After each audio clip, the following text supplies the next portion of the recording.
गीता अध्याय 15 के श्लोक 16-17 में 3 प्रभु बताए हैं।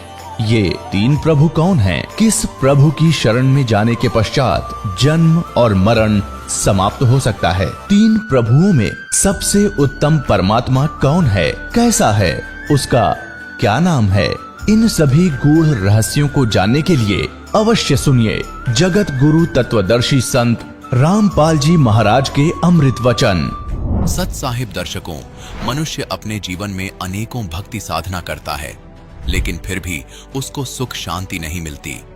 दर्शकों, इसका मुख्य कारण यह है कि वह शास्त्र विधि को त्याग कर मनमाना आचरण करता है। हरियाणा झज्जर के रहने वाले प्रवीण जाखड़ जी की कहानी भी कुछ ऐसी ही थी। प्रवीण जी सभी पारंपरिक भक्ति साधना किया करते थे।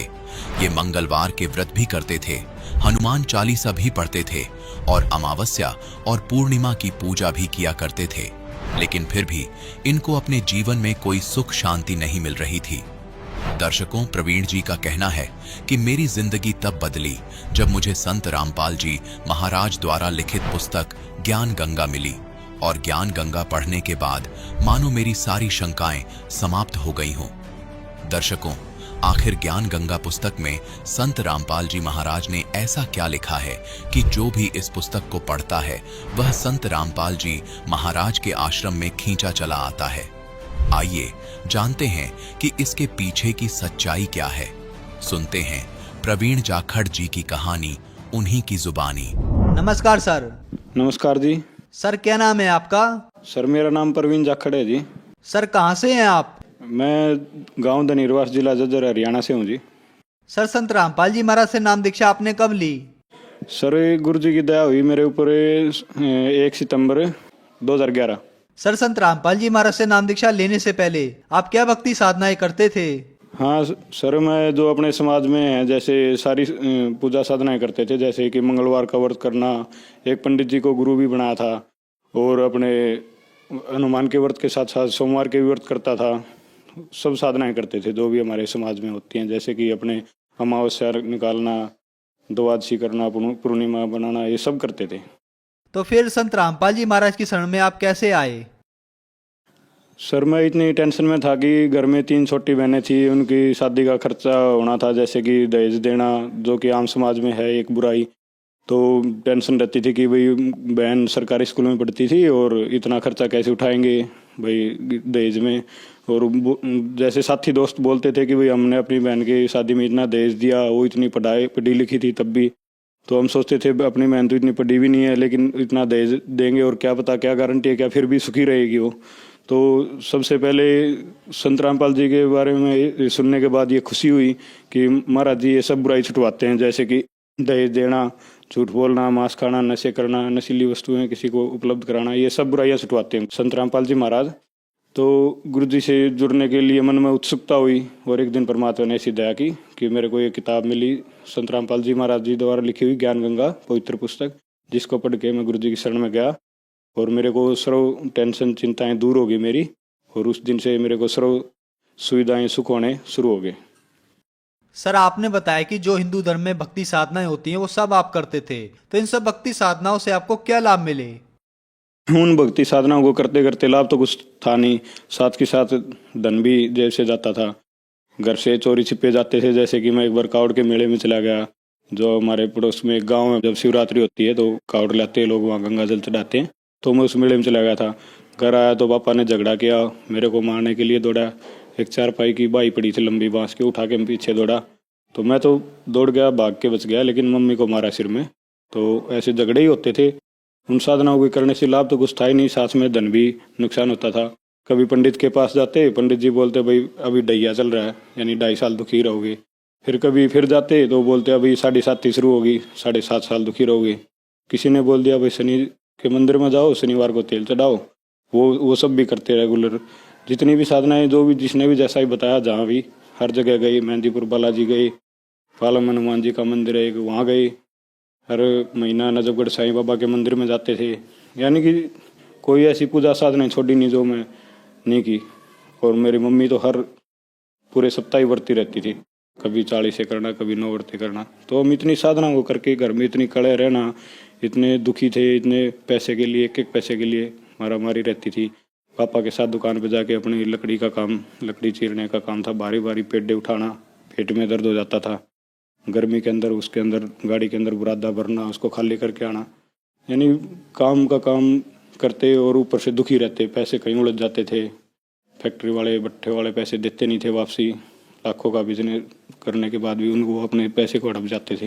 पापा बहुत दारू पीते थे पहले, तो पापा जी की उस दारू से हम भी दुखी थे, धन भी जा रहा था साथ में, वो भी दुखी रहते थे, लड़ाई झगड़े क्लेश रहता था घर में। तो उन भक्ति साधनाओं से हमें कहने की बात यह, कुछ भी लाभ नहीं मिला, उल्टा टोटा ही टोटा था घर में। तो क्या संत रामपाल जी महाराज से नाम दीक्षा लेने के बाद आपकी जो समस्याएं थी उनका समाधान हुआ, और क्या लाभ मिले आपको संत रामपाल जी महाराज से नाम दीक्षा लेने के बाद?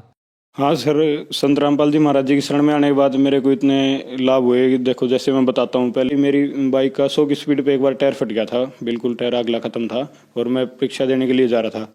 दोस्त ने बोला भी था, भाई आराम से जाना, टायर फट सकता है तेरा, बहुत कमज़ोर है। लेकिन मैंने गुरु जी की शरण में होने के नाते अपने परमात्मा विश्वास रखा और बाइक को दौड़ा दिया वैसे ही जल्दी के मारे, और वो अगला टायर फट गया अचानक। लेकिन बाइक हिली डुली भी नहीं, बिल्कुल एकदम एक जगह जाम हो गई, और लगभग 100 की स्पीड थी मेरी बाइक की, और बाइक ऐसे जाम हो जाना। और इतना विश्वास हुआ गुरु जी के ऊपर कि मैं पूरी लगन से संत रामपाल जी महाराज के बताए मार्ग पे दृढ़ हो गया। पहले मेरे को माइग्रेन की बीमारी भी थी, मेरे आधे सिर में भयंकर दर्द होता था। जो भी बताता भाई, शनिवार को जैसे अपने सिर पर से एक पत्थर वार के और कुएं में डाला, तो वो सब करते थे, दवाइयाँ भी लेते, लेकिन कोई आराम नहीं था, कोई राहत नहीं थी। लगभग सप्ताह में 2 सप्ताह में हो ही जाता था। जब से संत रामपाल जी महाराज जी की शरण में आया, वो सारा दर्द काफूर हो गया, और जैसे मेरी सब बुराइयां भी छूट गई। जैसे दादा का हुक्का भर के देते थे, तो नशा नहीं करते थे, लेकिन नशीली वस्तुएं ला के देते थे, उनके भागीदार बनते थे पाप में। तो गुरु जी ने वो सब बुराइयां भी छुटवाई, संत रामपाल जी महाराज जी ने, और मेरे को सतभक्ति मार्ग भी दिया और सर्व सुख भी दिए, मेरी सब चिंताएं दूर की एक पल में। और जैसे कि एक बार ऐसा हुआ कि मैं गुरु जी से नाम दीक्षा लेके गया था, तो गुरु जी के सत्संग ज्ञान के अनुसार मैंने संत रामपाल जी महाराज जैसे सत्संग में बताते हैं भी, जो सत भक्ति करता है उसके घर में ना चोरी होगी, ना झगड़ा होगा, ना अग्नि लगेगी, मतलब उसके परमात्मा रक्षा करते हैं, ना कोई उसको धन हानि होगी, ना बीमारी होगी। तो कुछ दिन हुए थे मैंने नाम दीक्षा लिए हुए, और मैं अपनी भक्ति सुचारू रूप से नहीं कर पा रहा था। जैसे किसी दिन मेरी सुबह की आरती रह जाती, या किसी दिन संध्या आरती, या किसी दिन मैं ज्योति लगाने नहीं पाता, जैसे रात को 11-12 बजे घर पहुंचता दुकान से आता। तो एक दिन ऐसे हुआ कि मेरी आंखों के ये पलक हैं, ये सारे बाल उड़ गए। तो मेरे घर वाले भी ऐसे मजाक करने लगे कि भाई आप तो बोल रहे थे आपके गुरुजी इतने भगवान हैं, ऐसे ऐसे सुख देते हैं, तो आप के साथ फिर ऐसा क्यों हो गया। तो उस दिन मैं भिवानी चला गया दवाई लेने के लिए। तो वहाँ एक मैम चौक है, मैम गेट, वहाँ से एक प्रसिद्ध दुकान है मेडिसिन की, मैंने उससे दुकान से दवाई ली। 1000 रुपये की उसने दवा दे दी, बोला हो जाएगा ठीक। तो मैंने सोचा इतनी 1000 रुपये की दवाई, और मैं तो 1-2 गोली खाता हूँ बस, ज़्यादा से ज़्यादा, और मैं इतनी गोली मैं कैसे खाऊंगा। तो जैसे मैंने वहाँ से दुकान से टर्न लिया, मैं घूमा पीछे की तरफ मुड़ा, तो एक गाड़ी जा रही थी, उस पर लिखा हुआ था बड़े अक्षरों में कि सब रोगों की नाम दवाई, बड़े अक्षरों में लिखा हुआ था। जैसे नानक साहब जी की वाणी है, जो कबीर परमात्मा से प्राप्त ज्ञान उन्होंने जो गुरु ग्रंथ साहब जी में लिखा हुआ है। तो ऐसे मैंने वो देख के दिमाग लगाया कि भाई बात तो ठीक है, परमात्मा का मंत्र ही मतलब सब रोगों की दवाई है। तो मैंने जाके घर जाके अपना सुमरण शुरू किया, और उनमें से मुश्किल से मैंने 1 या 2 टेबलेट ली होगी। संत रामपाल जी महाराज जी की दया से मैं बिल्कुल स्वस्थ हो गया, बिल्कुल ठीक मेरे, आप देख सकते हो कोई कुछ भी नहीं है पहचान। और एक लाभ ये हुआ कि जैसे हम लगभग साल भर हो गया था मेरे को, तो जैसे मैं बाइक से, मेरी बाइक का टायर फटा था, गुरुजी ने रोक दी थी, फिर भी मैं, घर वाले भी नहीं मान रहे थे, गाँव वाले भी, कोई भी। तो मैं सोचता था इतने भगवान हैं, इतने दुनिया को चमत्कार होते, इतने सुख होते हैं, तो मेरे साथ कोई चमत्कार नहीं हो रहा, जबकि हो भी रहे थे, लेकिन ये मन मानता नहीं जल्दी से। तो हम पंजाब में पुस्तक सेवा कर रहे थे, ज्ञान गंगा पवित्र पुस्तक, तो पब्लिक भड़क गई थी। वहाँ बोले कि इसमें दुर्गा देवी का पति क्यों लिखा है। तो हम बोले भाई ये तो अपने गुरु ग्रंथ साहब में भी प्रमाण है, एक कमाई जुगत भी 3 चेले प्रमाण हुआ, एक कमाई कौन है। तो पब्लिक भड़क गई, उन्होंने नहीं माना, और पब्लिक ने हमारी ज़बरदस्त पिटाई कर दी। मेरे साथ 1-2 भगत जी और थे। तो मेरी उस दिन ये पसलियाँ टूट गई थी, मतलब इतना भयंकर पेन हुआ। वहाँ तो बिल्कुल भी नहीं होने दिया संत रामपाल जी महाराज जी ने। लेकिन जब शाम को हम लॉकअप में बैठाए, तो एकदम मैंने घुटने टिका दिए और मैं अपनी आखिरी सांस गिनने लगा इस जीवन की। जैसे मछली तड़पती है पानी के बिना, ऐसे मैं श्वास के बिना तड़प रहा था। संत रामपाल जी महाराज जी को याद किया हमने, जैसे संध्या आरती शुरू कर रहे थे वहीं बैठे बैठे। तो भगत जी बोले, बोलो सतगुरुदेव की। बस भक्तों ने इतना ही बोला था। जैसे ही जय बोला, मेरा संत रामपाल जी महाराज जी की दया से मेरा दर्द वहीं काफूर हो गया बिल्कुल, और बिल्कुल मैं स्वस्थ हो गया आपके सामने। और संत रामपाल जी महाराज जी ने मेरी उम्र एक्सटेंड कर दी, जैसे कि लिखा अपने वेदों में कि वो पूर्ण परमात्मा अपने भगत की आयु बढ़ा देता है, 100 साल की आयु प्रदान कर देता है और साथ में उसके सब रोगों को दूर करता है। तो ये मेरे साथ बिल्कुल स्पष्ट मतलब ये हुए हैं चमत्कार जो मैं आपके सामने बता रहा हूँ। और एक चमत्कार और हुआ, जैसे कि मेरा मुंह तीसरे दिन बिल्कुल पैरालाइज हो गया, बिल्कुल टेढ़ा हो गया, आंख भी बंद हो गई एक, और मैं खाना भी नहीं खा पा रहा था। तो मैंने संत रामपाल जी महाराज जी को दंडवत प्रणाम किया, अपनी गलती की क्षमा मांगी, और गुरु जी ने मेरे को उसी दिन बिना कोई दवा के, और वहीं जेल के अंदर ही, जबकि वहाँ पे हमारे को कोई दवा गोली उपलब्ध नहीं थी उस समय, तो गुरु जी ने मेरे को बिना दवा के और 1 मिनट में उस दिन ठीक किया, उसी दिन बिल्कुल स्वस्थ कर दिया। आज मैं आपके सामने हूँ, मेरा मुंह बिल्कुल हल्का से भी नहीं टेढ़ा है, जो बिल्कुल पूरी तरह टेढ़ा हो गया था। वहाँ हजारों भगत भी, हमारे भाई भी साथ थे, कैदी भी, पुलिस वाले भी इस बात के साक्षी हैं कि मेरे को ऐसा हो गया था और मैं बिल्कुल ऐसे स्वस्थ कर दिया गुरु जी ने। संत रामपाल जी महाराज जी ने मेरे को बिल्कुल स्वस्थ कर दिया। तो आप अविलंब परमात्मा के ज्ञान सुनो, भक्ति सत भक्ति प्राप्त करो और अपना कल्याण करो। तो जो समाज आज आपको देख रहा है, आप उन्हें क्या संदेश देना चाहेंगे? सर, मैं जन समुदाय को एक संदेश देना चाहता हूँ कि आप भी सत भक्ति करो और यहाँ भी सदा सुखी रहोगे। परमात्मा कहते हैं कि उत्तर दक्षिण पूर्व पश्चिम तू फिरता दाने दाने नू, सर्व कला सतगुरु साहिब की हरियाए हरियाणे नू। यानी कि पहले हम भी एक रोजी रोटी के लिए खाली ऐसे भटकते रहते थे, तो जी जैसे हम संत रामपाल जी महाराज जी की शरण में आए, ये सब चिंताएं तो दूर हुई रोजी रोटी की, ये भी लाभ अब बैठे बिठाए मिलने लगे घर बैठे। और हम ना कोई टेंशन है, ना कोई बीमारी है, ना किसी चीज़ की कमी है, ना कोई हमें दुख है कि भाई औरों की तरह कि भाई हम अपने साथ क्या हो गया आने वाले समय में। सब परमात्मा के ऊपर छोड़ दिया। परमात्मा अपने आप ही समय से पहले सब सुविधाएं उपलब्ध करा देते हैं। अगर आप भी संत रामपाल जी महाराज जी की शरण में आओगे और ऐसे आजीवन मर्यादा में रह के सत भक्ति करोगे, तो परमात्मा क्या नहीं कर सकते, जो चाहे सो कर सकते हैं। परमात्मा सर्व सुख देते हैं, यहाँ भी सुख देते हैं। और इतना विश्वास हो जाता है कि हमें अब दृढ़ विश्वास हो गया कि हम सदा के लिए जन्म मृत्यु के फेरे से भी छूटेंगे और सदा के लिए सुखी भी होंगे, सतलोक चले जाएंगे। तो आप भी आइए संत रामपाल जी महाराज जी की शरण में और इस अनमोल मनुष्य जीवन का लाभ उठाइए। यहाँ भी सुख मिलेंगे और सदा के लिए जन्म मृत्यु के फेरे से भी छूटेंगे। सर, संत रामपाल जी महाराज से नाम दीक्षा कैसे ले सकते हैं? विभिन्न टीवी चैनलों पे गुरु जी का समयानुसार सुबह शाम दोपहर ऐसे बारी बारी सत्संग आता है, जगत गुरु तत्वदर्शी संत रामपाल जी महाराज जी का। तो आप उन चैनलों पे सत्संग सुनिए, देखिए। और उन चैनलों के ऊपर जैसे सत्संग सुनेंगे तो नीचे एक पीली पट्टी आती है, उस पर आश्रम के फ़ोन नंबर लिखे होते हैं, उनसे आप कांटेक्ट कीजिए। वहाँ से ज्ञान गंगा पुस्तक फ्री मंगाइए, जीने की राह मंगाइए, गीता तेरा ज्ञान अमृत, पवित्र पुस्तकों का अध्ययन करके आप तुरंत अपने संत रामपाल जी महाराज जी से नाम दीक्षा लीजिए। आप अपने मतलब गृह नगर में भी कहीं भी जहाँ पर आप निवास करते हैं वहाँ संपर्क साधिए और पता करिए कि यहाँ पर कोई गुरु जी का नाम दीक्षा स्थल है। तो वहाँ से जाके आप संत रामपाल जी महाराज जी से नाम दीक्षा ले सकते हैं और सर्व सुख अविलंब प्राप्त कर सकते हैं। धन्यवाद सर। धन्यवाद। दर्शकों, अभी आपने सुने संत रामपाल जी महाराज से दीक्षा प्राप्त करके सुखी हुए भक्त के अनुभव। अब देखिए जगत गुरु तत्वदर्शी संत रामपाल जी महाराज के मंगल प्रवचन। कि एक महापुरुष जो पूरे विश्व को सच्चा ज्ञान देगा, सारा संसार उसका आदर करेगा, वो प्रगट हो चुका है। अब आपको उनकी शब्दों में सुनाऊंगा, अच्छा लगेगा। देखिए, जय गुरुदेव की अमर वाणी, भाग 2। ये कहां से छपी है देखिएगा। ये है श्री तुलसीदास जी, अब ते चले गए जहां न जाना था। जय गुरुदेव की अमर वाणी, शाकाहारी सदाचारी बाल संघ से संकलित, प्रकाशक दिव्या शर्मा, 88 साकेत कॉलोनी, मथुरा, उत्तर प्रदेश। और मूल्य इतने, मुद्रक है अर्जेंट प्रिंटर्स, पुराना बस स्टैंड, मथुरा, उत्तर प्रदेश। ये है वो महापुरुष। अब इसके चेले क्या कहते हैं, विश्व को शांति अब इन्हीं से मिलेगी। जब तक ये यहाँ रहे दूना नाश हो गया विश्व का, शांति नाम की चीज नहीं। अब आपको दिखाते हैं, इसके 58 पृष्ठ पर ले चलते हैं। ये 59 पृष्ठ है, 59। और ये 28 अगस्त 1971 को साकारी पत्रिका में छपया। उस दिन इसने बोली है वाणी, क्या कहा है? उस महापुरुष का जन्म भारतवर्ष के एक छोटे से गांव में हो चुका है और वह व्यक्ति मानव इतिहास का सबसे महत्वपूर्ण व्यक्ति बनेगा। उसे जनता का इतना बड़ा समर्थन प्राप्त होगा कि आज तक किसी को नहीं मिला है। वह महापुरुष नए सिरे से विधान को बनाएगा और वह विश्व के संपूर्ण देशों पर लागू होगा।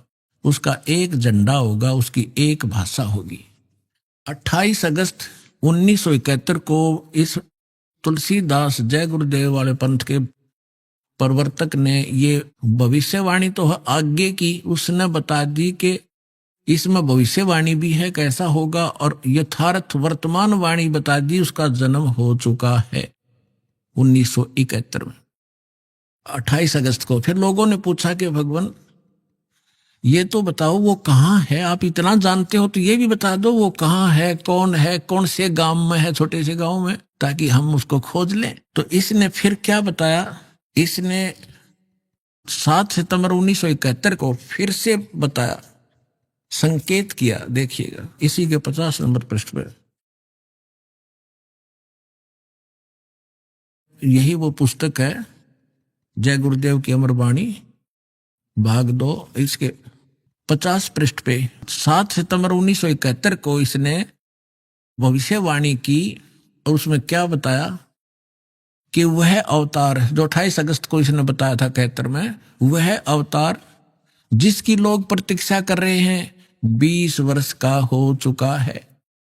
पुण्यात्माओं, इस दास का जन्म 8 सितंबर 1951 को हुआ और ये दास 7 सितंबर 1971 को पूरा 20 वर्ष का हो चुका था।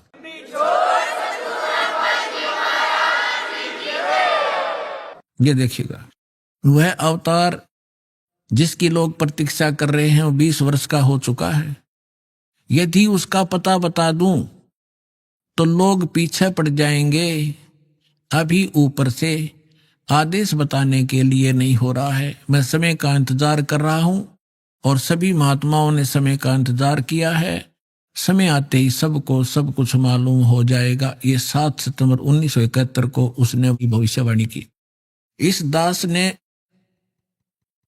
2012 में एक, जैसा कि मीडिया उनके भी प्रवचन लिए और हमारे भी लिए, दास ने इस वाणी को पढ़कर एक सत्संग किया था कि यदि इस तुलसीदास जी की आज बैटरी चार्ज हो, 1971 में इसकी बैटरी चार्ज थी, इसकी दिव्य दृष्टि काम कर रही थी, पुण्य इसके पास बहुत से ढेर सारे थे, इसने उनका नाश कर लिया गलत साधना करके। जैसे इन्वर्टर की बैटरी में पहले से संग्रह की हुई एनर्जी जब तक चलेगी वो चलेगी, यदि चार्जर नहीं लग रहा तो भी चलेगी, लेकिन वो एकदम खत्म होगी यदि चार्जर फिर नहीं लगाता, यानी सत साधना नहीं की।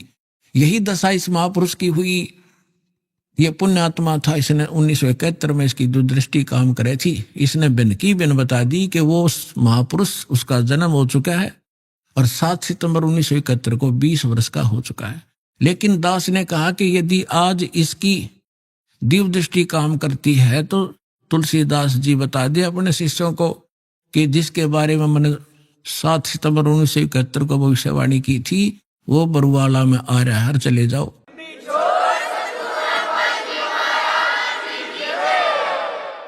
लेकिन ऐसा ना करके बल्कि विरोध किया उसके अनुयायियों ने, तो परमात्मा ने उसको इसीलिए जीवित रखा था। 108 वर्ष का हो गया था कि शायद यो अपने ऊपर से भार तार दे और मेरा काम हल्का हो जाए, भगवान ने सोचा था।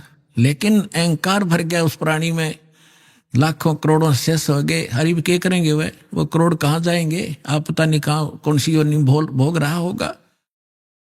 तो दास ने कहा था कि अगर इसके अंदर आज वो दिव्य दृष्टि है तो बता दे, नहीं तो ये फ्यूज हो चुका है।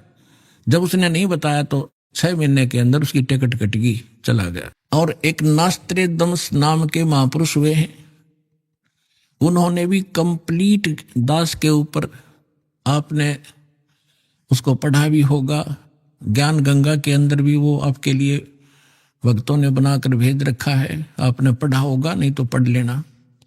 उन्होंने टू दी पॉइंट बता रखा है सारा का सारा। और कल एक भक्त ने किसी पत्रिका में छपी हुई एक किसी भविष्य वक्ता कोई बहन हुई है, उसकी एक वाणी यहां देकर गया, क्योंकि आज तो भगत तुम्हारे पारखू हो गए, विद्वान हो गए, तुरंत समझ जाते हैं कि ये वाणी किसके लिए बोली जा रही है। तो यहां देकर गए, उसको कल हमने देखा और आज आपके रूबरू कर रहे हैं, जिसके अंदर कमाल कर रखा है। यह पत्रिका जो दास आपको दिखा रहा है, ये केवल 2 पेज देकर गया कोई भक्त, यहां किसी भक्त को इसमें पत्रिका का नाम नहीं है, लेकिन इसमें वाणी जो लिखी है ये कमाल की है, देखिएगा, यथार्थ है। इसका फिर भक्तों ने इस यूट्यूब पर भी खोजा है, जो का त्यों पाया है। एक फ्लोरेंस नाम की भविष्य वक्ता हुई है अमेरिका में, और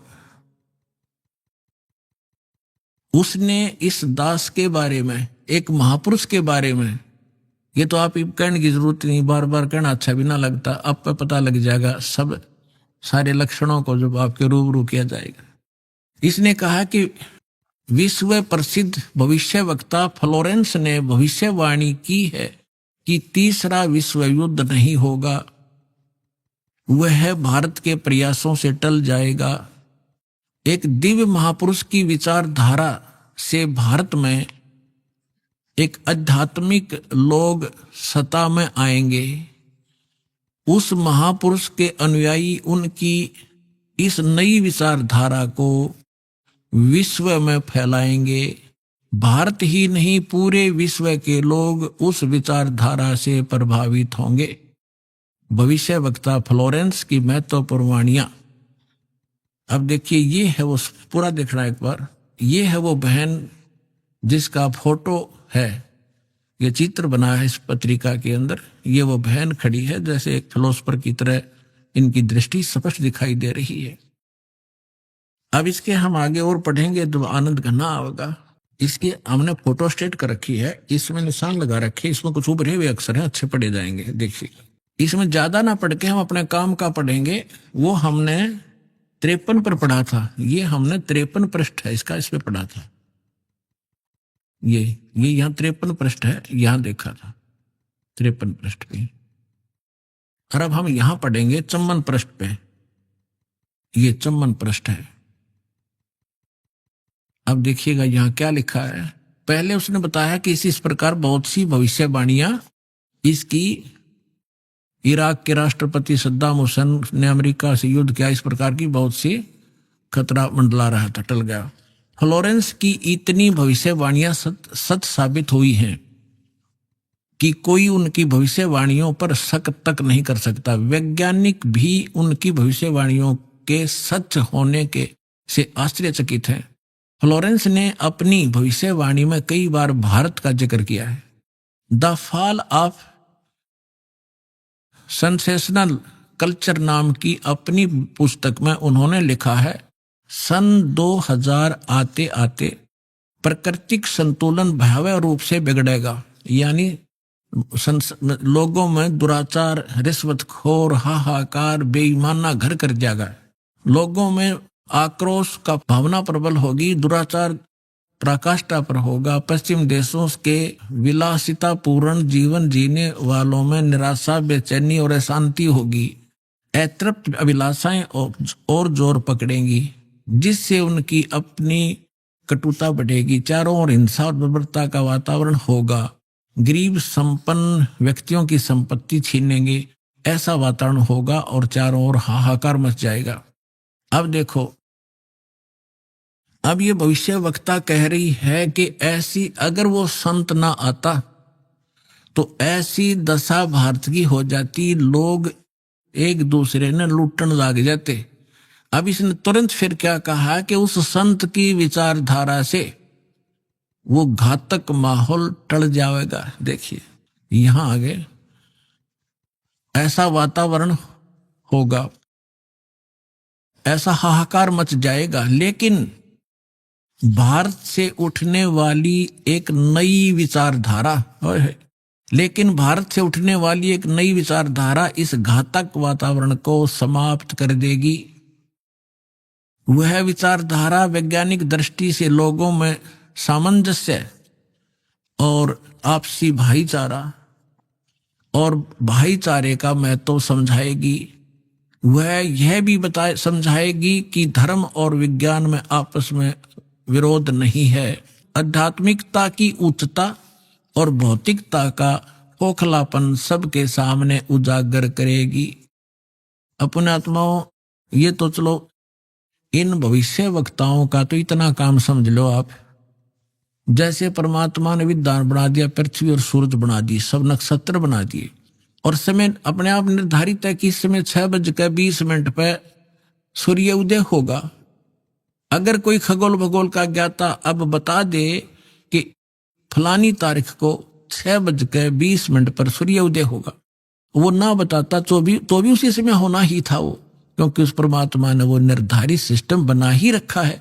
तो ये ना बताते तो भी परमात्मा ने पहले बोल ही रखा है, निर्धारित दिन ठीक का धर रखा है, वो तो ये होना ही होना था। ये बता रहे हैं तो आपके लिए और ज्यादा गोल्डन चांस है।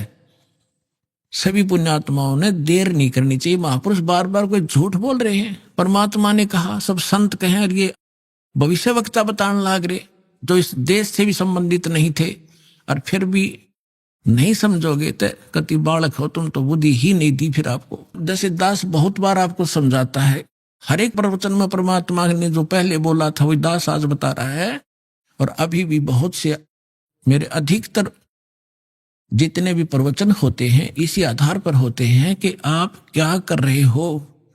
आप यहाँ अरबपति बन गए, खरबपति बन गए, दुनिया न लूट लूट के, और वो सारा छोड़कर चले गए। सर्व सोने की लंका थी वह रावण से रणधीरम, एक पलक में राज विराजी जम के पड़े जंजीरम। चक्रवर्ती राजा था, सारी पृथ्वी पर शासन करे था, चूहा बनकर एक बिल खोद कर रह रहा है। खा कहिए कहते राम रटत निर्धन भला, टूटी घर की छान व सुंदर महल किस काम के, जा भक्ति नहीं भगवान। तो यहां ये बताना चाह रहे हैं, ये माइन बहन ने बताया है कि वो संत की विचारधारा से आध्यात्मिकता की उच्चता और इस भौतिकवाद का खोखलापन उजागर होगा। ये हो रहा है आपके सामने, और सबकी आत्मा मान रही इस बात को। सचमुच ऐसा है। देखिए, ये कह रहे हैं कि आध्यात्मिकता की उच्चता और भौतिकता का खोखलापन सबके सामने उजागर करेगी। मध्य वर्ग उस विचारधारा से बहुत प्रभावित होगा। आप जितने यहाँ आ रहे हो बिल्कुल मीडियम वर्ग के बच्चे हो सारे, बिल्कुल। और देखो कैसे आप उबड़ उबड़ करा रहे हो, कैसे मान रहे हो दास ने जो बोल दिया फाइनल है, ना किसी को लेना है ना देना है। विवाह एक सिंपल वे से करना है। हम विवाह के ऊपर इतना खर्चा कर देते हैं, फिर आगे छूछक बात पता नहीं कितने कुबाड़ हमने सर पर रख लिए। जब ब्रह्मा विष्णु महेश का ब्याह किया था दुर्गा ने, ना कोई बाती था ना बराती था, ना कोई जलेबी तारे था, ना कोई डीजे बजानिया था। उठाकर कह दिया, ले भाई ब्रह्मा या तेरी पत्नी सावित्री अपना घर बसा बेटा। लक्ष्मी दे दी विष्णु को, ले बेटा या तेरी पत्नी जाओ अपना घर बसाओ। और शंकर जी को पार्वती दे दी, जाओ भाई हो गया ब्याह। अरे बाकी बकवाद तो बेमतलब की है जो हम किया करते थे, अपने सिर पर बोझ धर लिया सारा जीवन इन बकवादों के लिए, जोड़े जाते लुटे जाते ये फूक जाते। अब देखिएगा, मध्य वर्ग उस विचारधारा से बहुत प्रभावित होगा। यह वर्ग समाज के सभी वर्गों को अच्छे समाज के निर्माण के लिए उत्प्रेरित करेगा। यह विचारधारा पूरे विश्व में चमत्कारी परिवर्तन लाएगी। मुझे अपनी छठी अतीन्द्रिय शक्ति से ये एहसास हो रहा है कि इस विचारधारा को जन्म देने वाला एक महान संत भारत में जन्म ले चुका है।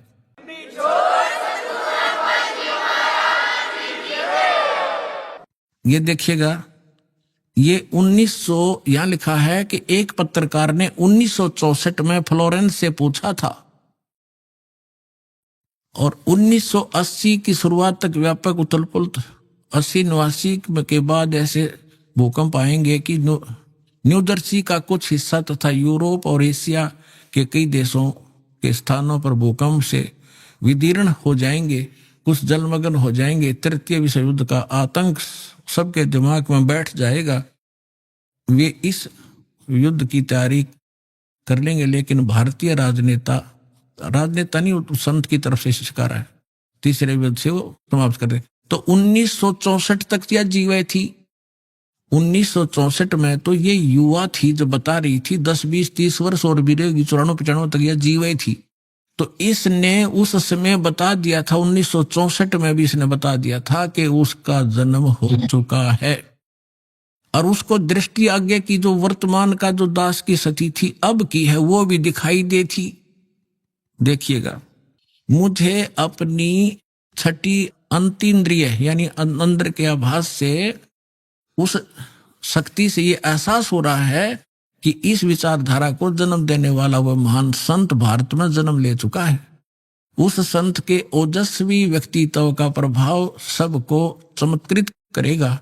उसकी विचारधारा अध्यात्म के कम होते जा रहे प्रभाव को फिर से नई स्फूर्ति देगी, चारों ओर आध्यात्मिक वातावरण होगा। ओए होए, दास बार बार कहता रहा है कि यदि ये दास परमात्मा इस दास के माध्यम से फिर से अपनी यथार्थ भक्ति नहीं प्रारंभ करते तो आने वाले 50 वर्ष के बाद हिंदुस्तान में कोई राम कहानियां नहीं पाओ, ऐसी हाहाकार मच जाती।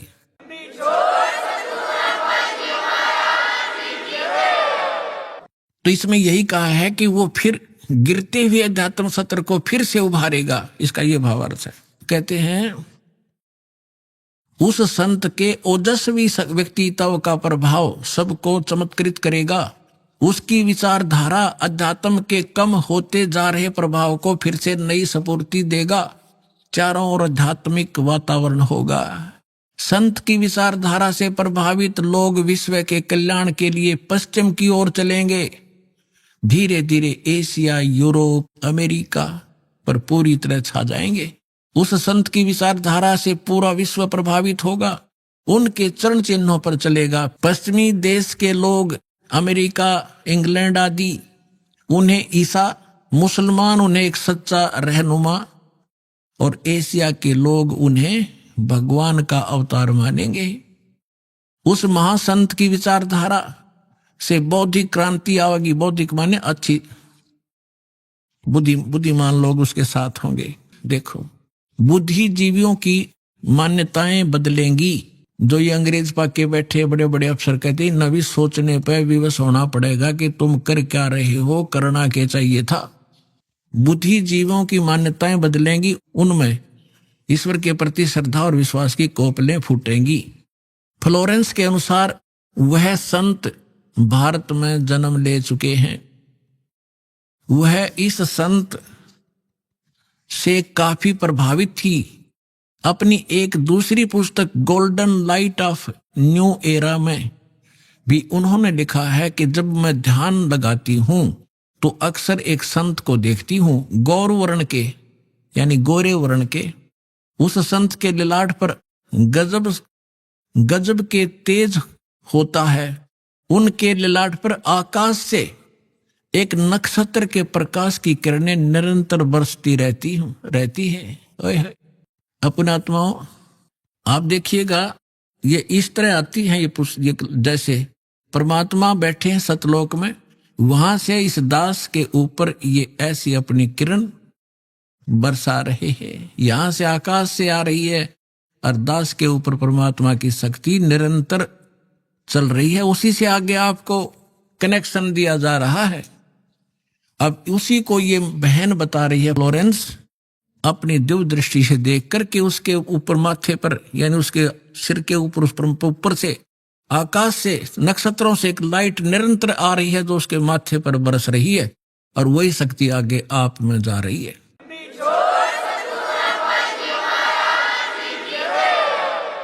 जब मैं ध्यान लगाती हूं तो अक्सर उस एक संत को देखती हूं गौर वर्ण के। अब देखो यहां थोड़ा सा लिखना भूल गया, फिर इन भक्तों ने अपना ने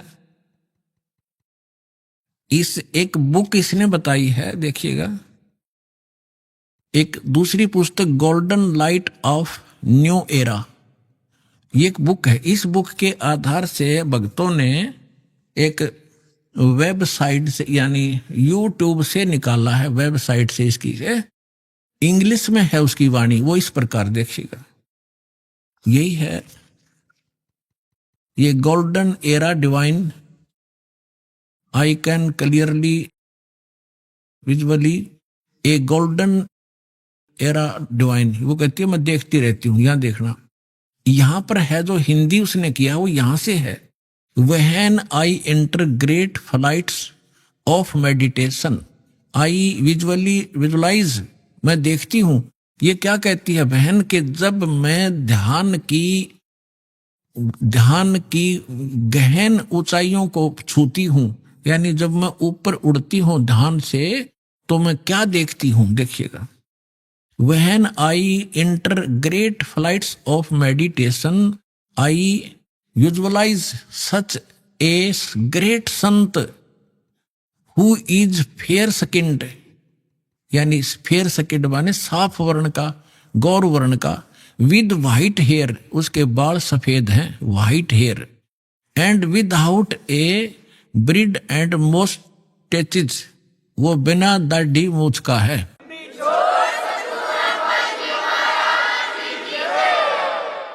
और उसके सफेद बाल हैं। दास की इस एज को वो उस समय देख रही थी कि उस समय वो ढूंढा ठावेगा। अब उसी का अंश इसने यहां थोड़ा सा कम अनुवाद कर पाया, या भूल गया होगा। इसने अपनी दूसरी पुस्तक golden light of new era में भी लिखा है, जब मैं ध्यान लगाती हूं तो अक्सर एक संत को देखती हूं, गौर वर्ण के, आगे लिखना भूल गया, सफेद बाल थे, बिना दाढ़ी मूछ का। अब दरअसल क्या है कि ये कोई पत्रकार ने उस वाणी को, उसकी बोली हुई को अपने ढंग से चित्रार्थ किया है। तो इन लोगों का दृष्टिकोण था किसी और संत पे कि वो हो सकता है। इसमें लिख रखा है कि वो श्री राम शर्मा होगा, इस अंग्रेजी वाले ने आगे चल के दो, जैसे गीता मूल तो सही है, मूल पाठ गीता का, अनुवादकर्ताओं ने अपने हिसाब से श्री कृष्ण का ऊपर बना रखी थी, श्री कृष्ण बोल रहा है गीता। तो ये लोग ऐसे यहां ये जान के छोड़ गया कि वो सफेद बाल होंगे और बिना दाढ़ी मूछ वाला होगा, इसलिए यहां छोड़ गया। इसमें इंग्लिश वाली में उसकी साफ लिखा है, वो उसकी अपनी बोली हुई भविष्यवाणी है, अपनी भाषा में। यहां देखिएगा, जब मैं ध्यान की लगाती हूं तो अक्सर एक संत को देखती हूं, गौर वर्ण के। उस संत के ललाट पर गजब के तेज होता है, उनके माथे पर, ललाट पर आकाश से एक नक्षत्र के प्रकाश की किरणें निरंतर बरसती रहती हैं। मैं देखती हूं कि वह संत अपनी कल्याणकारी विचारधारा तथा अपने सच्चरित्र प्रबल अनुयायियों की शक्ति से पूर्ण विश्व में नए ज्ञान का प्रकाश फैलाएगा। आप देख रहे हो, बंदी छोड़ के बच्चे कहां जा करके विशाखापट्टनम तक दूर दूर जा करके आज प्रचार कर रहे हैं परमात्मा के ज्ञान का।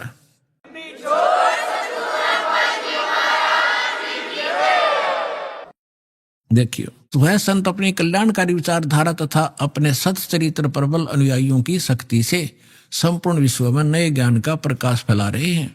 वह संत अपनी शक्ति निरंतर बढ़ा रहे हैं। उनमें इतनी शक्ति है कि वह प्राकृतिक परिवर्तन भी कर सकते हैं।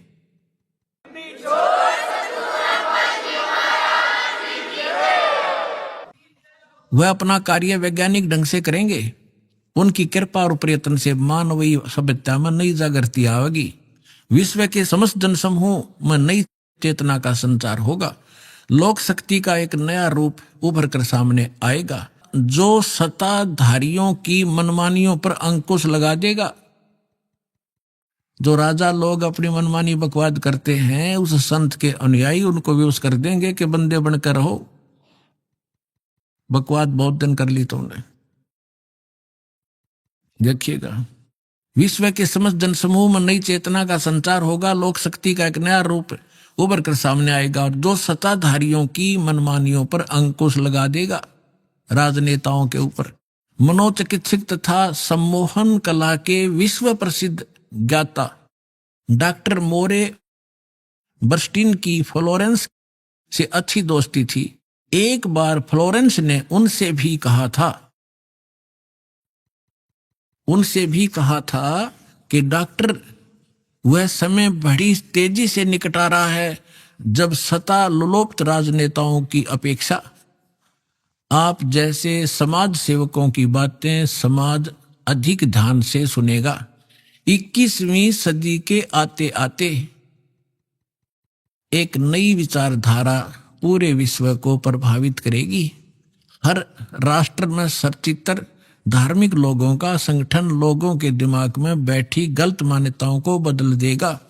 यह विचारधारा भारत से प्रस्फुटित होगी, भारत से चलेगी और विश्व के पूरे देशों में फैलेगी। मैं उस पवित्र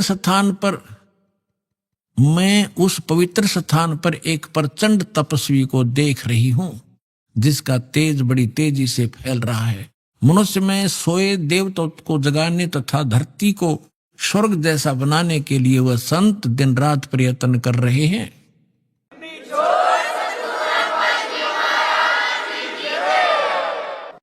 एक पत्रकार ने 1964 में फ्लोरेंस से पूछा था कि क्या वह दुनिया का भविष्य बता सकती है। फ्लोरेंस ने इसके बाद जवाब में कहा था 1980 में ये होगा, 1990 में ये होगा, सारा कुछ बताया था। ठीक, आगे क्या बताया है कि तीसरा विश्व युद्ध के शुरू होने तक भारत के शासन की बागडोर, ये कहते हैं कि विश्व युद्ध का आतंक सबके दिमाग में बैठ जाएगा और भारतीय राजनेता अपने प्रभाव और बुद्धि से तीसरे विश्व युद्ध को टालने में सफल हो जाएंगे। तीसरे विश्व युद्ध के शुरू होने तक भारत के शासन की बागडोर आध्यात्मिक वृत्ति के लोगों के हाथ में होगी, इसलिए उनके प्रभाव से विश्व युद्ध टलेगा। वे शासक एक महान संत के ओजस्वी तथा क्रांतिकारी विचारधारा से प्रभावित होंगे। वे उस संत के प्रति उसी तरह समर्पित होंगे जैसे वाशिंगटन स्वतंत्रता एवं मानवता के प्रति समर्पित थे। न्यू जर्सी की रहने वाली, न्यू जर्सी कोई शहर है अमेरिका में, न्यू जर्सी की रहने वाली फ्लोरेंस सचमुच एक विलक्षण महिला थी। एक बार नोबेल नामक एक व्यक्ति ने, इसने ये बताना चाहा, पत्रकार ने दिखाना चाहा है कि एक पत्रकार था अमेरिका का और वो इसका इंटरव्यू ले रहा था और वो इंटरव्यू टीवी पर चला रखा था डायरेक्ट लाइव। तो ये पूछ रहा है कि आप एक संत के बारे में तो बहुत बता रही हो, लेकिन मेरे बारे में बताओ कुछ। जो प्रकरण इतना ही है इसमें ना पढ़ के मैं वैसे बता दूं, जल्दी निमट जाएगी बात। तो फ्लोरेंस ने कहा कि तेरे विषय में बताऊं। उसका दायां हाथ पकड़ा और उसने कहा कि आप जो है किसी दूसरे राज्य में भी प्रचार प्रसार करेगा। तो वो कह रहा था, उसने इसमें लिखा है कि मैं उससे कह रहा था कि तू भला मजाक कर रही है मेरे साथ। अगर इस इंटरव्यू को मेरी महकमे वाले सुन रहे होंगे, मेरे बॉस, तो मुझे नौकरी से निकाल देंगे। दूसरे में प्रसार तो नहीं होगा पर मैं नौकरी से जाता रहूंगा। तू क्या मजाक कर रही है। उसी समय मेरे हेड ऑफिस से टेलीफोन आया, मैंने, और मेरे लिए ही था, मैंने उठाया। मेरा बॉस कह रहा था कि मैं तुम्हारा इंटरव्यू देख रहा हूं, मैं हैरान हूं कि हमने निश्चय कर लिया है आपको न्यूयॉर्क के अंदर प्रचार प्रसार के लिए भेजना है और जल्द कल ही इसका डिक्लेयर करेंगे, फाइनल हो चुका है। मैं हैरान हूं, तुम्हारा इंटरव्यू मैं सुन रहा हूं कि इस फ्लोरेंस को कैसे पता चला और आप जल्दी आ जाइए, आपको वहां भेज रहे। तो ये कहने का तात्पर्य है, वो इंटरव्यू लेने वाला ये कह रहा है उसकी इतनी सटीक भविष्यवाणी थी तो वही कह रही है जो संत के बारे में उसकी झूठी नहीं हो सकती। अब देखिए, अब यहां देखिएगा, ये मैंने छोड़ दिया, यहां वही बता रहा था। ये टीवी के कार्यक्रम के दौरान उनसे बोला, मैं बोला, पत्रकार कह रहा है, आप भारत में जन्मे ले चुके संत के बारे में तो अक्सर बताती रहती हो, मैं अपने बारे में भी कुछ जानना चाहता हूं, बताइए। फ्लोरेंस ने उसके दाहिने हाथ को थाम लिया और बोली, आप बहुत जल्दी किसी दूसरे राज्य में प्रसारण करेंगे। नोबेल ने एक प्रसारण सेवा के, वो एक कर्मचारी थे उस प्रसारण सेवा के, इस बात पर हंसने लगे। कुछ क्षण बाद बोले कि आपने मुझसे अच्छा मजाक किया, यदि हमारी कंपनी के अधिकारी इस कार्यक्रम को देख रहे होंगे तो दूसरे राज्य में तो जाऊंगा या नहीं, फिलहाल अपनी कंपनी से तुरंत निकाल दिया जाऊंगा। फिर पीछे घोषणा ये लिख दिया उसने कि वहां अब कहते नोबेल के जब फोन पर उठाया तो उसने बताया कि हमने न्यूयॉर्क के प्रसारण का काम शुरू करने का निर्णय लिया है, वहां तुम्हें भी भेजा जाएगा। अभी यह बात गुप्त रखना, इसकी घोषणा कल की जाएगी। मैं टीवी पर फ्लोरेंस के साथ तुम्हारी बातचीत देख रहा था, वो बॉस बोल रहा है। फ्लोरेंस ने तुम्हारे विषय में जो बताया वो पूरी तरह सच है। आश्चर्य है कि यह बात कैसे मालूम होगी। नेबल फ्लोरेंस का चेहरा देखता रह गया। अब उस लड़की ने ये सटीक भविष्यवाणी ये सिद्ध की इसने, और उसी ने उस संत के बारे में की। आगे फिर देखना, उस कुछ पत्रकारों ने उनसे एक बार पूछा था कि वह भविष्य को कैसे देख लेती है तथा गायब व्यक्ति या वस्तुओं का पता कैसे लगा लेती हैं। तो फ्लोरेंस ने बताया, मुझे स्वयं नहीं मालूम कि यह कैसे संभव हो जाता है। मैं भविष्य के विषय में एक बहुत महत्वपूर्ण बात बता रही हूं। बार बार कहा करती वह कि 20वीं सदी के अंत में भारतवर्ष में 1997 के आसपास एक प्रकाश निकलेगा। वह प्रकाश पूरी दुनिया को उन दैवी शक्तियों के विषय में जानकारी देगा जो अब तक हम सभी के लिए रहस्यमय बनी हुई थी। एक दिव्य महापुरुष द्वारा यह प्रकाश पूरे विश्व में फैलेगा। वह सभी को सतमार्ग पर चलने की प्रेरणा देगा। समस्त दुनिया में एक नई सोच की ज्योति फैलेगी। जब मैं ध्यान अवस्था में होती हूं तो अक्सर यह दिव्य महापुरुष मुझे दिखाई देते हैं। फ्लोरेंस ने एक बार कहा, इस संत या दिव्य महापुरुष का जिक्र किया है, साथ ही यह भी बताया है कि उत्तरी भारत के एक पवित्र स्थान पर वह मौजूद है, बरुआला में।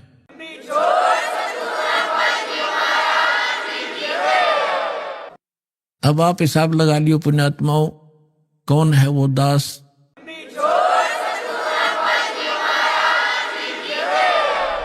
अभी आपने सुने संत रामपाल जी महाराज के मंगल प्रवचन। आइए अब सुनते हैं संत रामपाल जी महाराज से नाम दीक्षा लेकर सतभक्ति करके अद्भुत लाभ प्राप्त करने वाले अनुयायी के विचार। दर्शकों, मनुष्य बचपन से ही अपने धर्म में बताई जा रही भक्ति साधना को बखूबी निभाता है, लेकिन फिर भी उसे कोई राहत नहीं मिलती। ऐसा इसलिए दर्शकों, क्योंकि वह शास्त्र विधि को त्याग कर मनमाना आचरण करता है। दर्शकों, ऐसी ही कहानी थी राजस्थान के रहने वाले समय सिंह जी की। समय सिंह जी सभी पारंपरिक भक्ति साधनाएं किया करते थे, व्रत भी करते थे और धार्मिक कर्मकांड में लीन भी रहते थे। बावजूद इसके वह आर्थिक तंगी और मानसिक तनाव से जूझ रहे थे। दर्शकों, समय सिंह जी का कहना है कि मेरी जिंदगी तब बदली जब मुझे टीवी चैनल पर संत रामपाल जी महाराज का सत्संग सुनने का सौभाग्य प्राप्त हुआ। दर्शकों, समय जी आज संत रामपाल जी महाराज का गुणगान करते नहीं थक रहे। उनका कहना है कि संत रामपाल जी महाराज इस समय पूर्ण परमात्मा आए हुए हैं। दर्शकों, आखिर लाखों की संख्या में लोग संत रामपाल जी महाराज को पूर्ण परमात्मा क्यों कह रहे हैं? आखिर इसके पीछे का राज क्या है? आइए जानते हैं समय सिंह जी की कहानी, उन्हीं की जुबानी। सर नमस्कार। नमस्कार जी। क्या नाम है जी आपका? मेरा नाम समय सिंह है जी। समय सिंह जी, कहाँ से आए आप? मैं कठुमर तहसील अलवर राजस्थान से हूँ जी। सर, संत रामपाल जी महाराज की शरण में आने से पहले आप क्या भक्ति साधना करते थे? मैं संत रामपाल जी महाराज जी की शरण में आने से पहले हनुमान जी की पूजा करता था जी। गोवर्धन परिक्रमा के लिए भी जाया करता था और व्रत भी करता था मैं हनुमान जी के। तो सर, जो आप पारंपरिक पूजाएं करते आ रहे थे इतने सालों से, तो फिर आप संत रामपाल जी महाराज जी की शरण में क्यों गए? भगत जी, दरअसल क्या है, 2013 की बात है। मैं बेरोजगार घूमता था, मानसिक तनाव में रहता था, जिसकी वजह से मेरे घर में कलेश वगैरह रहते थे। मैंने अपनी पत्नी को ऐसे झगड़े करके मायके भेज दिया था। 4-6 महीने हो गए मैं मानसिक तनाव में रहता था भगत जी। मैं और ये जो झाड़ फूंक वाले उनके पास भी जाता था कि शायद कोई शनिदेव का प्रकोप बताता था। किसी ने बताया मंगलवार के आप व्रत करो, वो भी कर लिया, मगर किसी प्रकार का कोई लाभ नहीं था। मानसिक तनाव की वजह से मैं टीवी पर अक्सर कर भागवत वगैरह के चैनल वगैरह देखता था। सर जी, मैंने क्या है कि मानसिक तनाव की वजह से नशा भी करने लग गया था। मैं गुटखा खाता था, तम्बाकू भी खाता था, अंडा भी खाने लग गया था, गलत लोगों के साथ रहने लग गया था। किसी प्रकार का रोजगार नहीं था। मैं घर पे ही टाइम पास इधर उधर खेती में करता था। तो संत रामपाल जी महाराज जी का सत्संग आता था। तो मैंने एक बार देखा, संत रामपाल जी महाराज जी का शिष्य था, वो अपना इंटरव्यू में बता रहा था, वो गांव में फ्री का कार्य करता था, कप वगैरह बेचता, और उसने संत रामपाल जी महाराज जी से प्रार्थना लगाई कि तो परमात्मा ने उस पर दया की, उसको गवर्नमेंट जॉब मिल गया, वो लेक्चरर हो गया। तो मेरे भी मन में विचार आया कि शायद यहाँ पर मुझे भी रोजगार मिल सकता है। मैं रोजगार के बहाने से ही संत रामपाल जी महाराज जी के पास आने की इच्छा बनी। सर आपने संत रामपाल जी महाराज जी से नाम दीक्षा कब ली? सर जी, मैंने संत रामपाल जी महाराज जी से नाम दीक्षा 28 फरवरी 2013 में ली थी। सर संत रामपाल जी महाराज जी के अनुयायियों के बारे में ये कहा जाता है कि वो अंधविश्वास के तहत जुड़े हैं या फिर वो ज़्यादा पढ़े लिखे नहीं हैं। सर आप उन लोगों के लिए एक माकूल जवाब हैं, आप एक पढ़े लिखे इंसान हैं, तो सर आप उन लोगों को क्या कहना चाहेंगे? देखो जी, ऐसा है, संत रामपाल जी महाराज जी जो ज्ञान देते हैं वो शास्त्रों से अनुकूलित है, शास्त्रों के अनुसार है। अज्ञानता तो जो ये गुरुपद पर बैठे हुए लोग हैं, इन लोगों ने फैलाई है।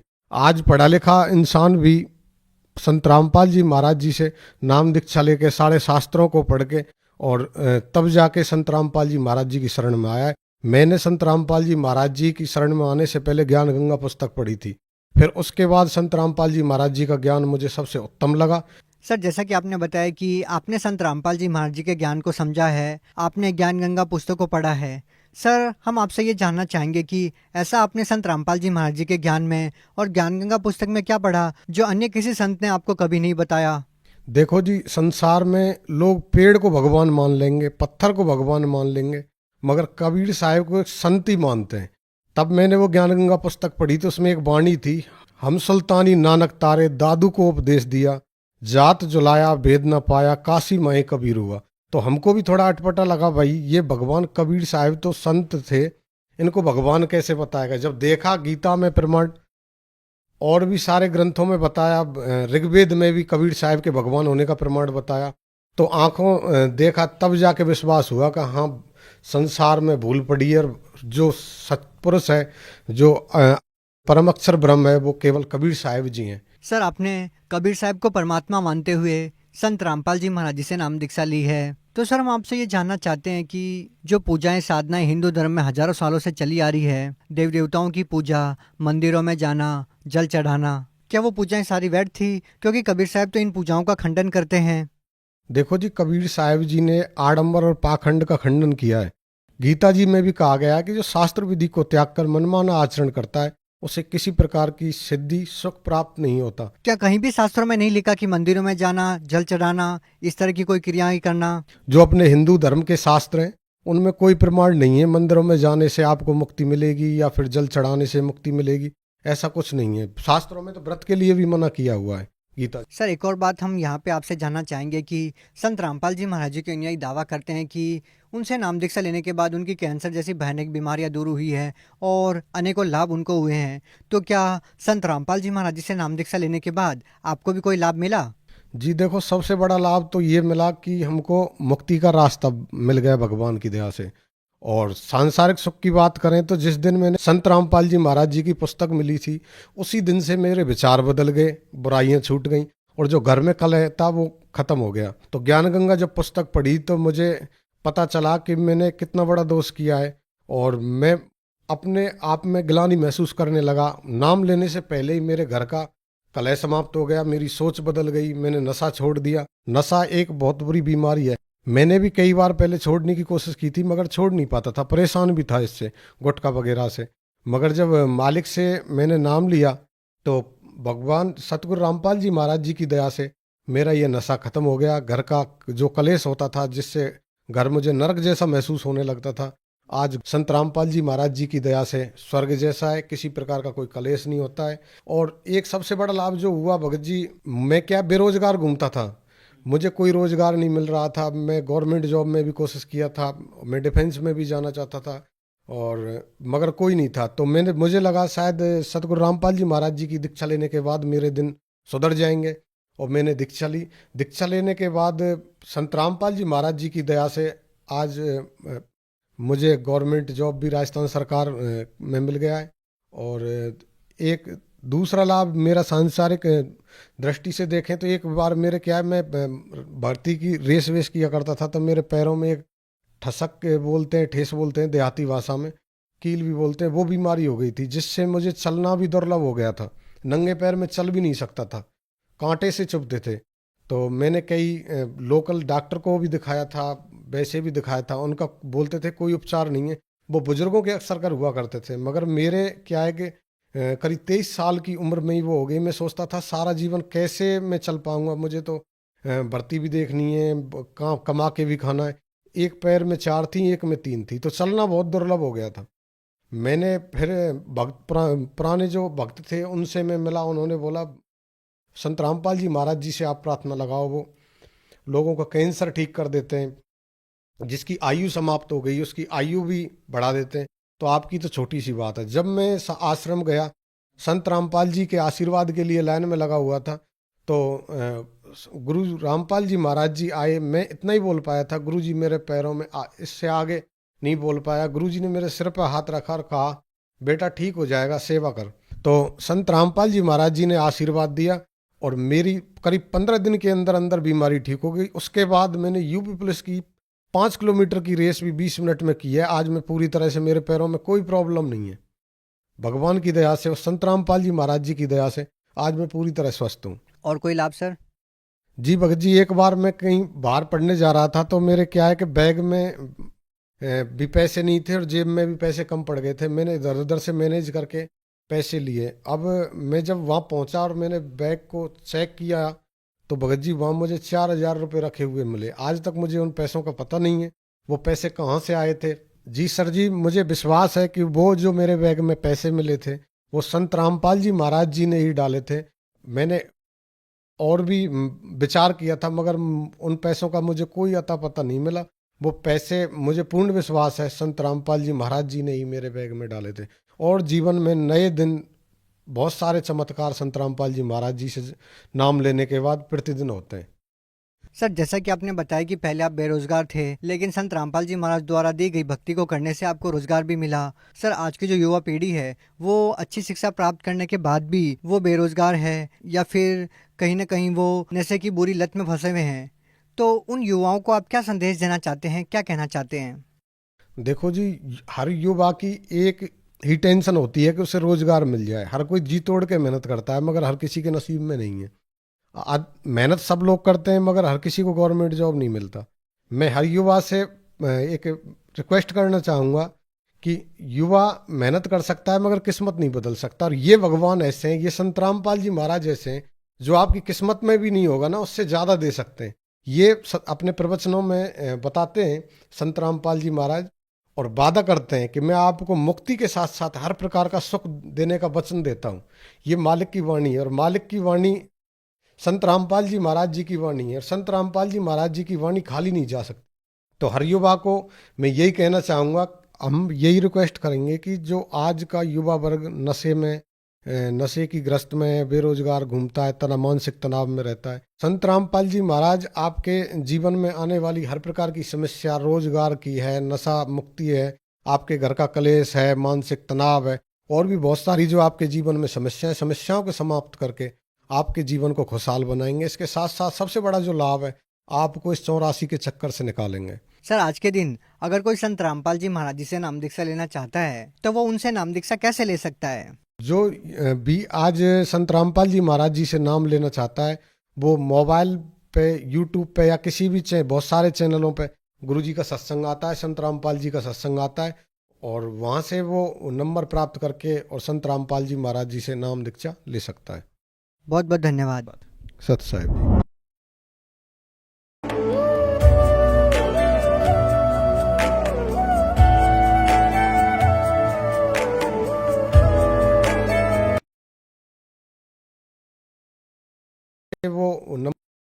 आप सुन रहे थे जगत गुरु तत्वदर्शी संत राम।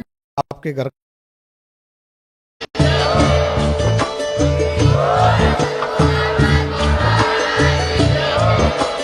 आप सुन रहे थे जगत गुरु तत्वदर्शी संत रामपाल जी महाराज जी के मंगल प्रवचन। अधिक जानकारी के लिए विजिट कीजिए हमारी वेबसाइट www.jagatgururampalji.org।